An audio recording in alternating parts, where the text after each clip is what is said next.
Una lluvia de fuego cayó por muchos frentes. Sí, una lluvia de fuego cayó por todos lados. Misiles que no pudieron ser detenidos por sistemas más modernos. Cada quien respondió con furia.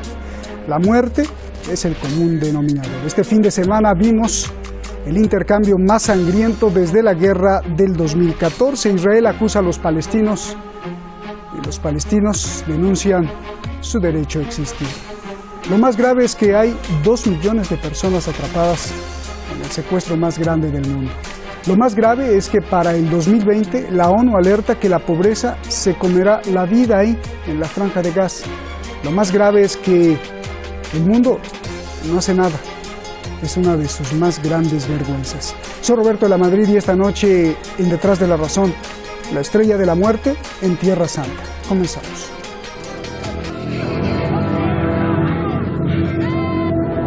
Los palestinos protestan. Repudian que Donald Trump haya reconocido a los Altos del Golán como propiedad de Israel y también exigen que se levante el bloqueo económico a la Franja de Gaza. Israel mata a 2 palestinos. Como respuesta, los grupos palestinos Hamas y la Yihad Islámica lanzan más de 600 misiles contra territorios ocupados por Israel. Dejan casas, vehículos y fábricas destruidas.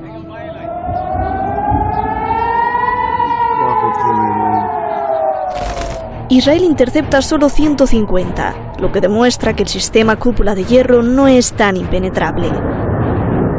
El Washington Post publica que los misiles palestinos, considerados caseros por Israel, están poniendo en aprietos a la defensa. Explica que la cúpula de hierro está diseñada para interceptar misiles de alto poder letal.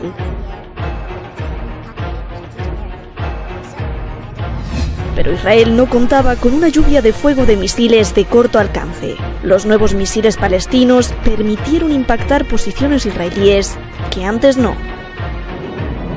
Los cohetes palestinos están valuados en $1.000 cada uno, mientras que los que usa Israel para interceptarlos cuestan $100.000 cada uno. Israel responde. Dice que hará pagar a los palestinos.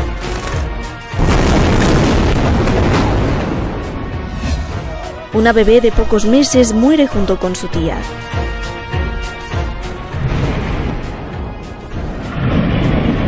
Horas negras de la Franja de Gaza. 29 palestinos muertos, 2 bebés, un niño y 2 mujeres embarazadas. Más de 150 heridos. 130 casas destruidas y 700 dañadas. También 4 israelíes muertos y destrozos en los territorios ocupados.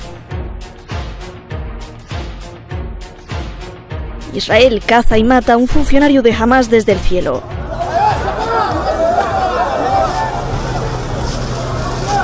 Israel asegura haber atacado 350 objetivos y prepara 2 brigadas militares para una posible invasión. Trump apoya a Israel y dice que tiene todo su derecho. 3 días de intercambio de fuego. Es la escalada más sangrienta desde la guerra de 2014. تدين الحكومة هذا العدوان الذي استهدف المدنيين 25 شهيد منهم 3 أطفال وجنينين توفيا في أرحام أمهاتهم الشهداء أيضا و25 جريحا منهم عشرات الأطفال هم ضحايا التصعيد الإسرائيلي الذي ضرب فيما ضرب. Con la mediación de Egipto y de la ONU, Israel y los grupos palestinos, incluidos Hamas y la Yihad Islámica Palestina, acuerdan una tregua a partir del lunes. Hamas dice que no busca otra guerra. Exige que Israel facilite vida digna a los palestinos, extienda la zona de pesca y permita la transferencia de dinero desde Qatar. Pero Israel dice que esto es solo una pausa.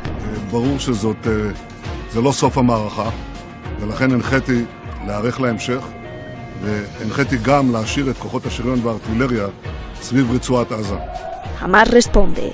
Asegura que esta vez logró enviar un mensaje a Israel y que está preparado para la próxima confrontación.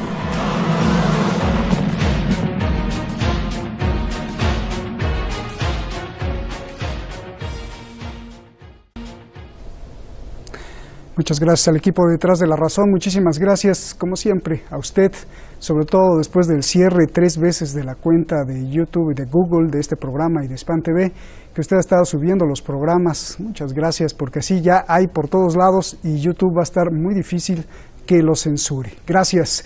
Tengo el honor de presentar a 2 grandes analistas, que son mis amigos. Muchísimas gracias por estar aquí. Buenas noches en Teherán. Beatriz Lluvero, periodista, quien ha vivido incluso en carne propia muchas de las cosas que suceden, estudiosa de Oriente Medio, gracias, o de Oriente Próximo, como se llama en España. Cristian Said Nader Cataño, gran analista también internacional. Cristian, ¿te acuerdas cuando contactamos la primera vez? Gracias por estar aquí, buenas noches a los 2. Beatriz, comienzo contigo. Este alto al fuego se debe a que la defensa de Israel no pudo detener la lluvia de cohetes palestinos, y al ver que podría ser más peligroso, entonces Israel dobló las manos, ¿o qué pasó? Explícanos, por favor, Beatriz. Bueno, sin duda este alto al fuego que se ha producido en esta ofensiva que ha durado 2 días responde a varios factores.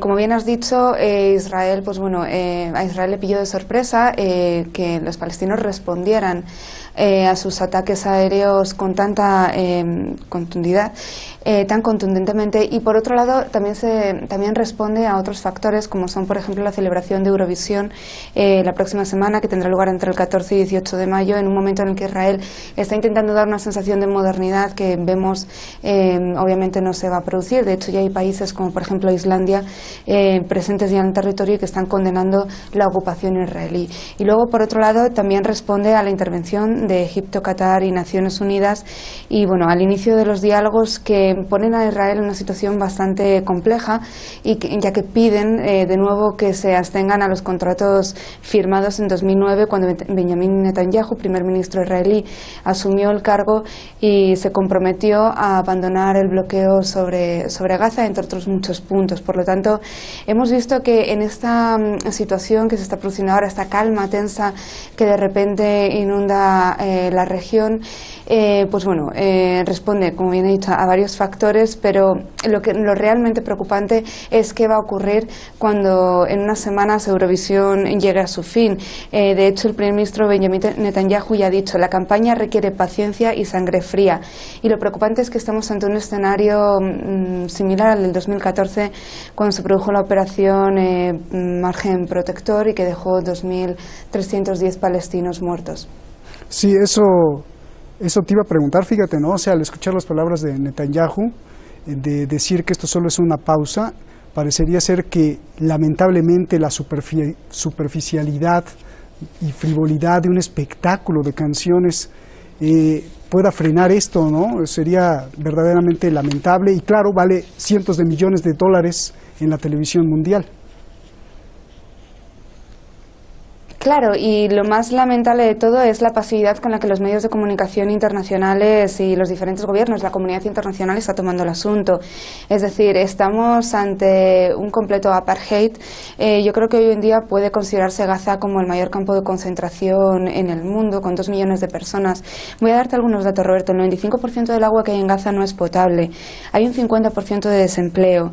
Hay un 50% de los niños que padecen anemia y que además saben que su vida va a ser muy corta. De hecho, el 50% de los niños gazatíes creen que van a ser asesinados por los israelíes en algún momento. Hay 4 horas tan solo de electricidad al día. Pensar que la vida así en un territorio tan reducido como es Gaza es posible es prácticamente una locura. Y yo creo que sin duda estamos ante un escenario similar al del 2014, en el que, como vemos, hay bajas, sí, por los 2 bandos, pero es que en el 2014 murieron 66 soldados israelíes frente a los 2.310 palestinos. Por lo tanto, creo que en este conflicto hay 2 partes, pero sin duda no son iguales, no se miden de la misma forma. Bien. Cristian, quiero escuchar tu visión, tu versión. Lo que vimos hace unos días fue la escalada más violenta entre Israel y la Franja de Gaza desde la horrible guerra del 2014, pero también un acuerdo de cese al fuego muy rápido, ¿no? ¿Por qué?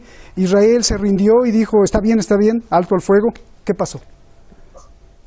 Bueno, primero los cuarteles sionistas están reconfigurando, digamos, sus estrategias para la siguiente ofensiva. La ofensiva continua, por supuesto, es una ofensiva eterna de 70 años.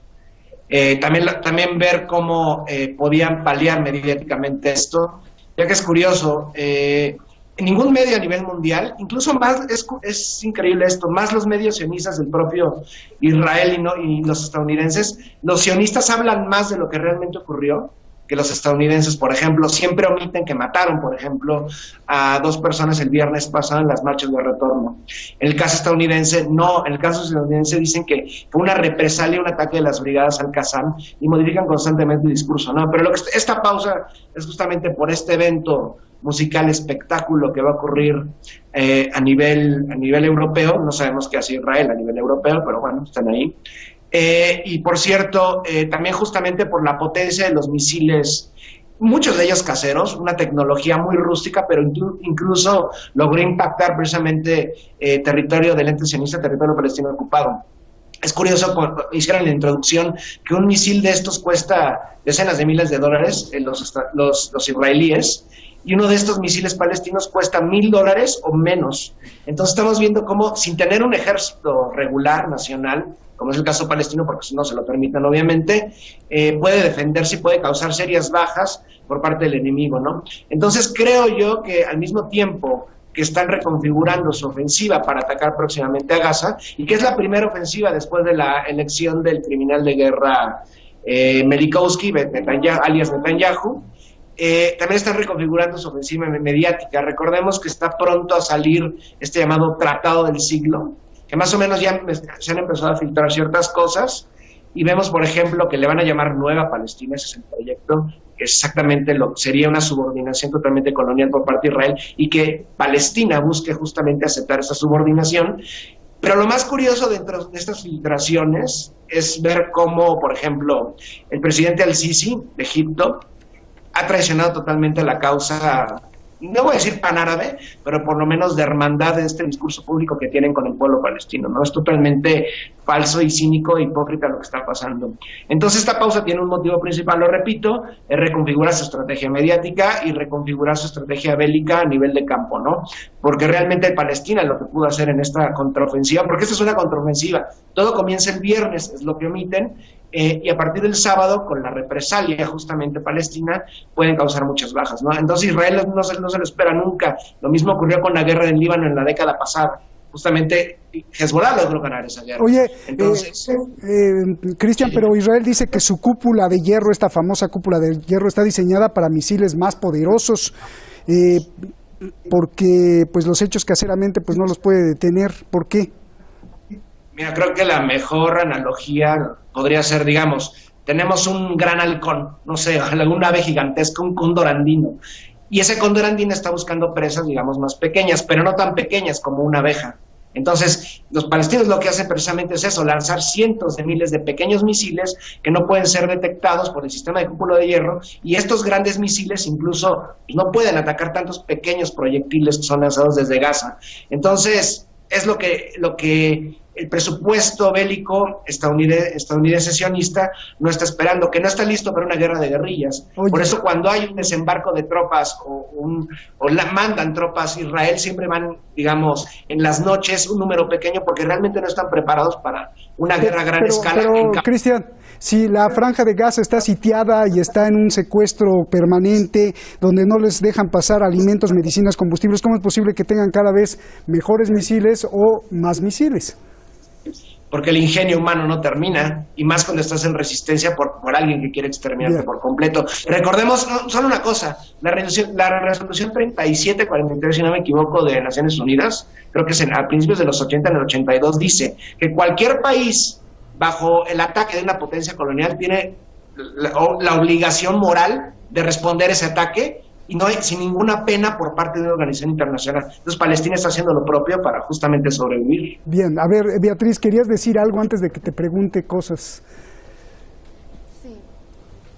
Sí, además, señalar solo una cosa a lo que mi compañero ha comentado, y es que es la primera vez en 4 años que Israel ha retomado de nuevo los asesinatos selectivos, y esta vez lo ha hecho asesinando al líder Ahmed Hudari.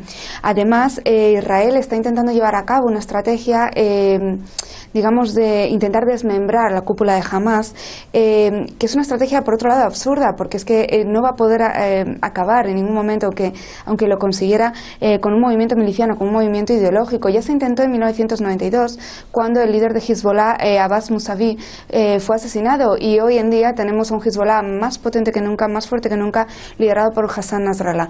Por lo tanto, este intento de Israel de acabar con un movimiento, entrar en Gaza, comenzar otra vez con los asesinatos selectivos es completamente inútil. Oye, Beatriz, el primer ministro de Israel discute con su gabinete una invasión militar, como tú decías. Yo te pregunto, ¿estará calculando bien las cosas? ¿Qué significaría un ataque de este tamaño contra la Franja de Gaza?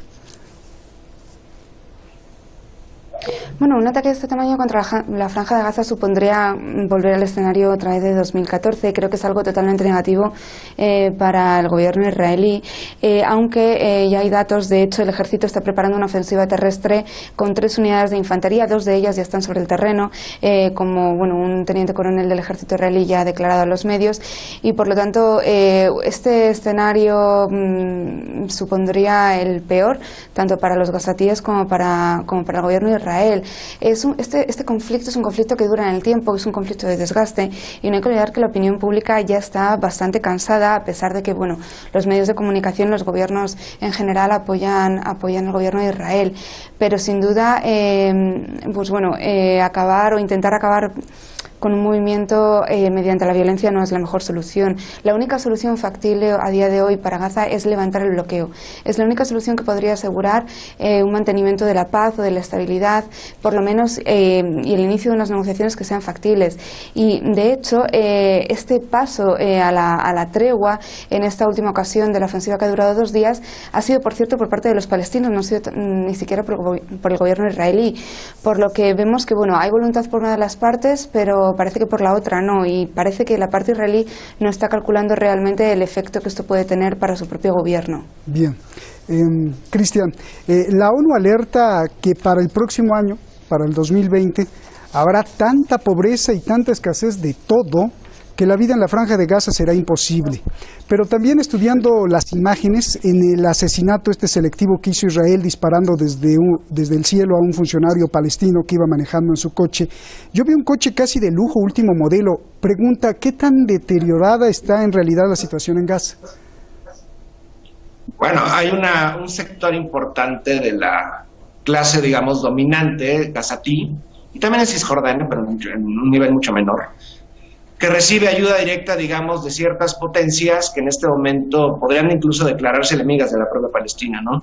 Cada vez se han ido alejando mucho más.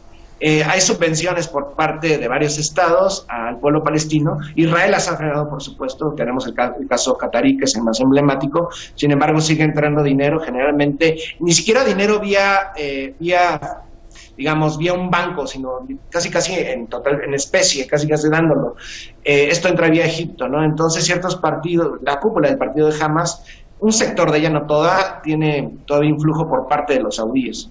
Entonces de ahí viene esta supuesta riqueza, ¿no? Sin embargo, esto no quiere decir que el resto de la población palestina, por supuesto, vive en esas condiciones. La ONU dice esto, que en los próximos meses el nivel de vida en Palestina se va a desplomar, pero si creen que esto es vida, lo que ocurre en Gaza, no sé en qué planeta viven. Recordemos que en Gaza son, si no me equivoco, 2 millones de personas, un espacio de 360 kilómetros cuadrados. O sea, realmente es un gueto, es un campo de concentración, al mismo nivel, incluso tal vez más deplorable que el gueto de Varsovia, el cual, por cierto, muchos de los generales más ancianos del ente sionista formaron parte, ¿no?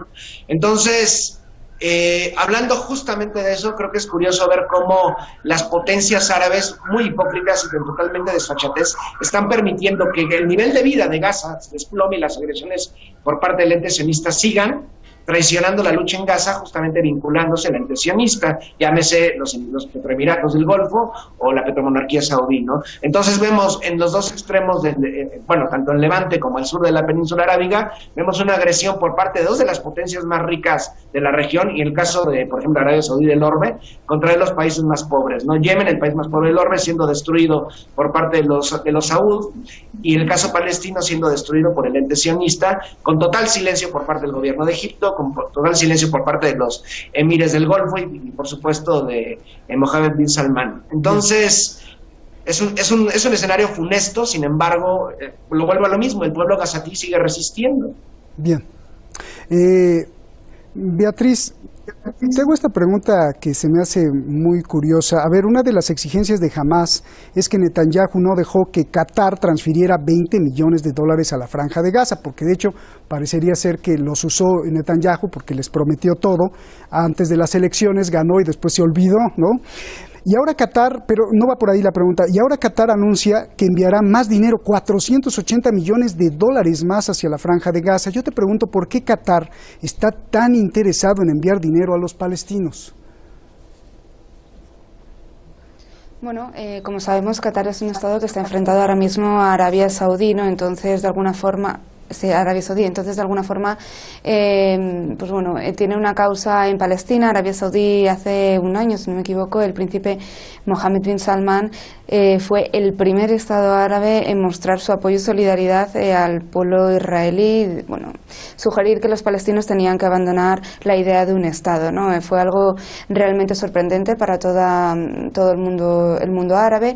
Y bueno, sinceramente creo que el hecho de que Qatar esté apoyando ahora mismo a los palestinos y en especial a Hamás responde pues bueno a esta confrontación directa con Arabia Saudí, una ayuda estratégica. Al final es el enemigo, ¿no? Que el enemigo de mi amigo, pues bueno, el amigo de mi enemigo es mi amigo.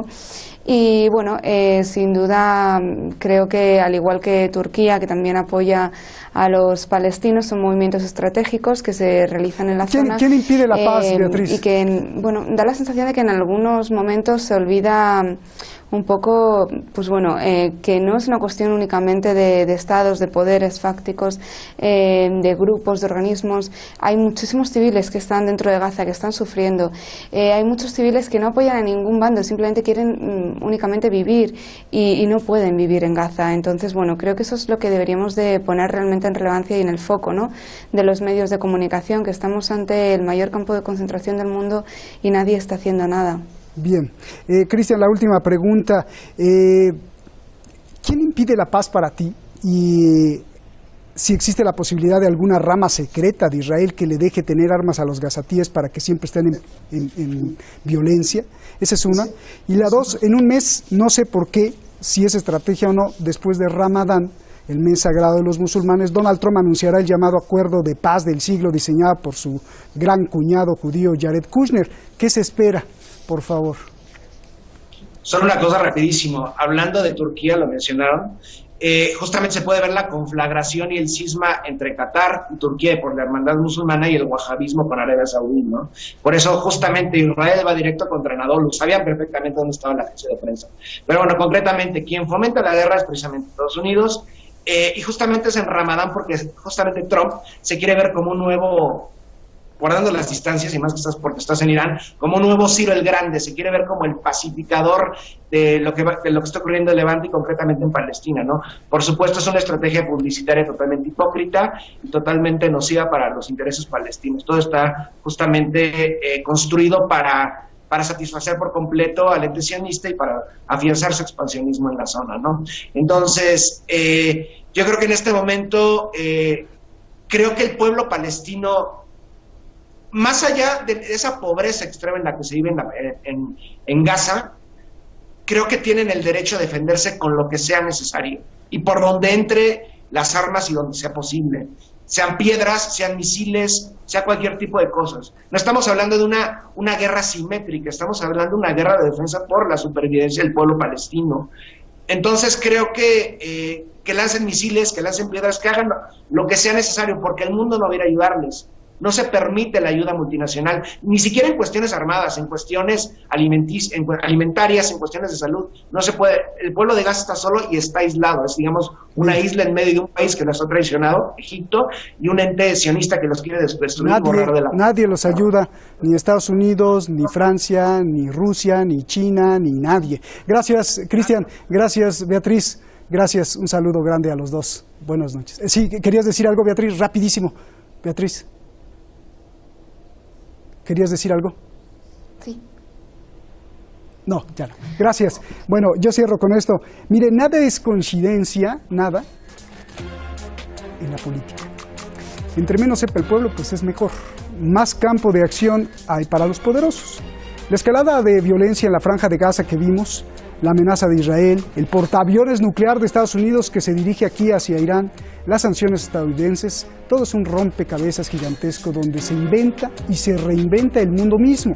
El asunto es no perder de vista quién y cómo jala los hilos que cada vez son más invisibles. Armas de quinta generación entre el ciberespacio y la electricidad que quiere dominar las almas y las mentes. Mañana aquí un día crucial para Irán, para Oriente Medio y para Estados Unidos. El presidente Rouhani hará un anuncio que Washington en este momento está tratando de descifrar.